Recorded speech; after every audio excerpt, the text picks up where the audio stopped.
Yo, you already know what's going. It's your big dog, man. Fatty.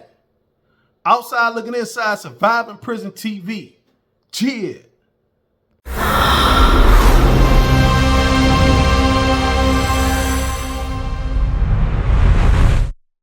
Yeah. So we back. You know what I'm talking about? I got another letter from Marcus Twin Bradshaw. I read something that he sent me a couple days ago, and I put it on here. And so I guess his people told him and let him know that it was on here. So he shot me a message. He shot me another message, another letter. So I'm going to hop on here and I'm going to read that. But before I do, man, hit that like button. Subscribe to the channel. Ding the notification bell. You heard me? I'm trying to run it up. I'm going to run it up for us. This is our channel. You already know. Outside looking inside, surviving prison TV. This us. I'm not glorifying prison life at all. I'm just getting the word out, letting everybody know the type of stuff that go on in there. Sometimes the stuff vulgar, sometimes the stuff violent. You feel me? And then too, when I get these letters, like I don't read them before I press record. So I press record, then I read them. And I go through it like that. If it's official and it go through and I like it, I just put it out. If it's something in there that I don't like, then I won't put it out. So when I be reading these, I be reading them for the first time. I read them for the first time. I want y'all to know that. I want y'all to know that I'm reading them for the first time. So far, I haven't got anything that I didn't like or felt like I shouldn't be on here saying. So everything that I heard, everything that I done read so far as people's letters getting sent to me, it's been the first time. So yeah, I appreciate y'all watching and sticking around. Let me hop in here. So he titled this one 23 Days in a Hole. That's when I met the real me. Marcus Twin Bradshaw, 4573330 with Bass Valley Correctional Facility. So let's get into Marcus. Let's see what he's talking about. Marcus Twin Bradshaw, 4573330 with Bass Valley Correctional Facility. What's up, fatty? It's Twin, back at you. Appreciate you reading my first letter. Didn't think it reached anybody, but my cousin said you put it on the channel.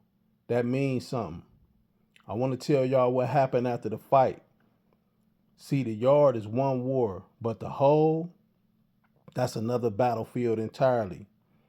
After I took down Tez and Lil Dre, COs tackled me like I started a riot.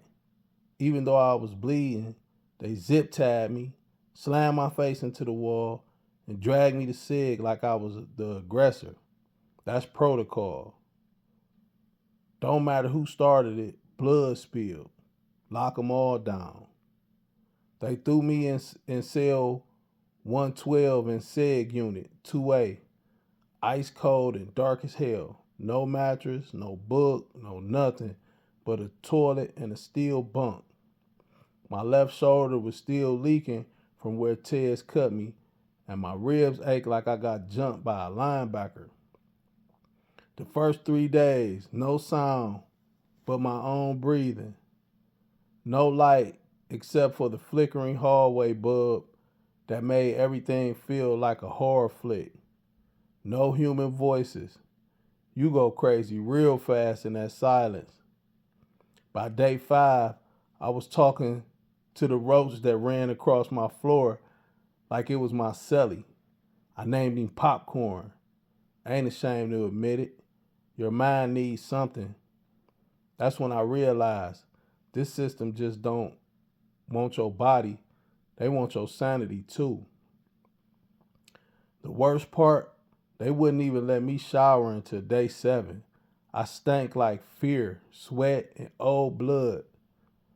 They fed me Johnny snacks, cold bologna, stale bread, and a cookie every day. Same thing. If you lucky, They toss you a warm tray when a new CO feeling guilty. But even in that tomb, I wasn't broken. You know why? Because at night, when the whole tier went quiet, I started talking to myself. Not out loud, inward. I started remembering things I tried to forget.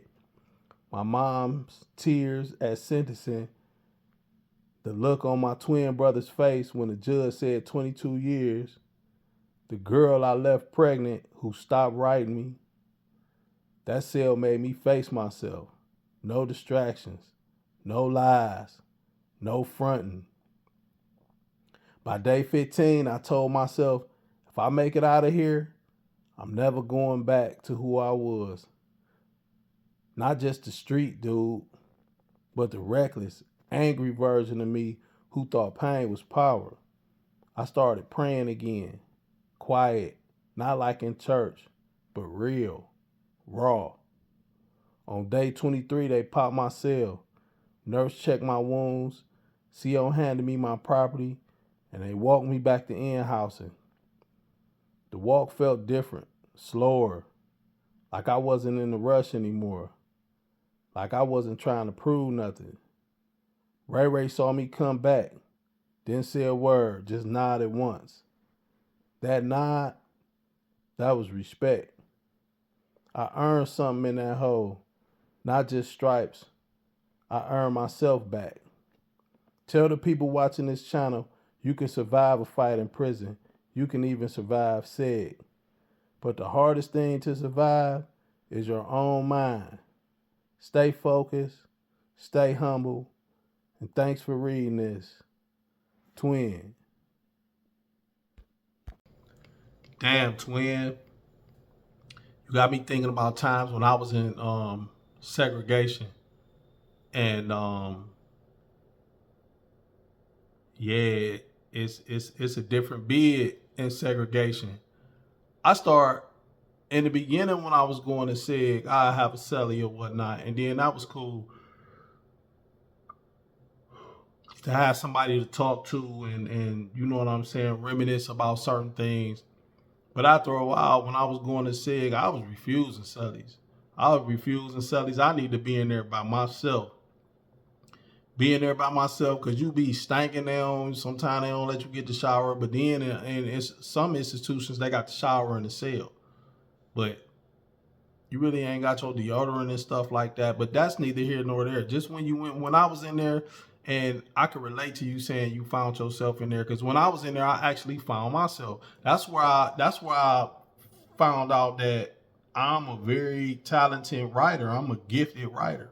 I wrote my first book when I was in the hole, and it was because I read this book, and I think the book was titled Bitch.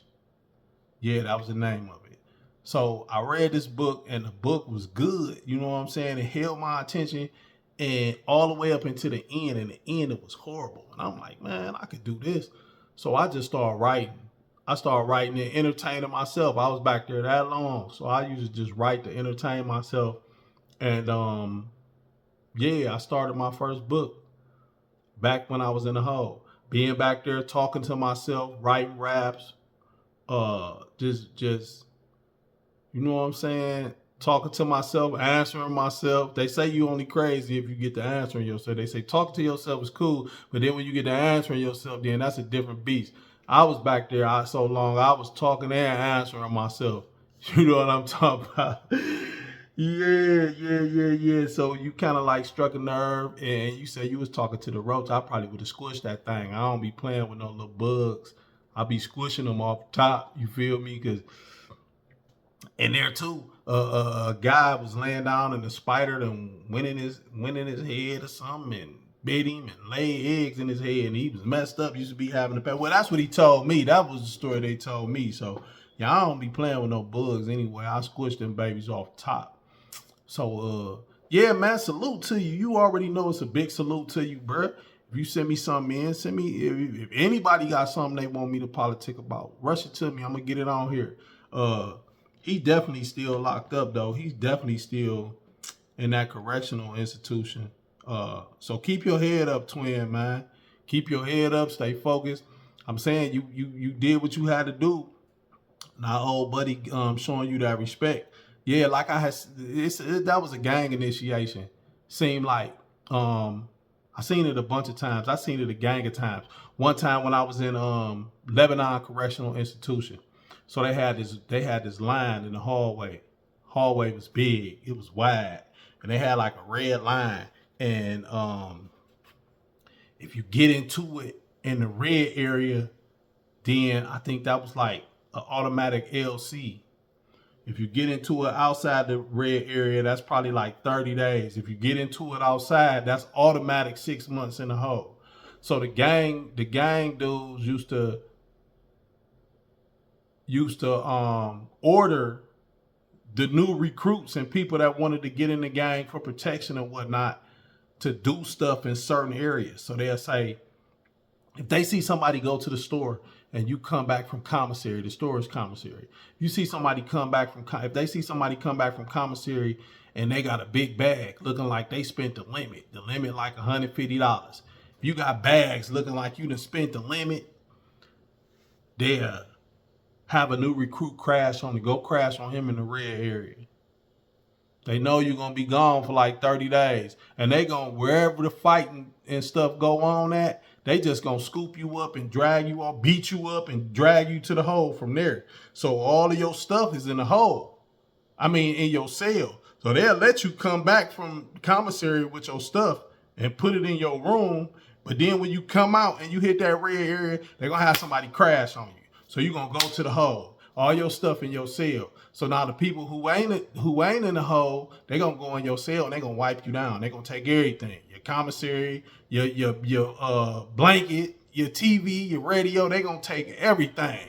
And then they'll bring you, if you the one that got crashed on and you in the hole, they'll bring you out the hole back to come get your stuff cuffed up, shackled up at like 1, 2 o'clock in the morning, only to find out that your whole cell has been raided and everything gone.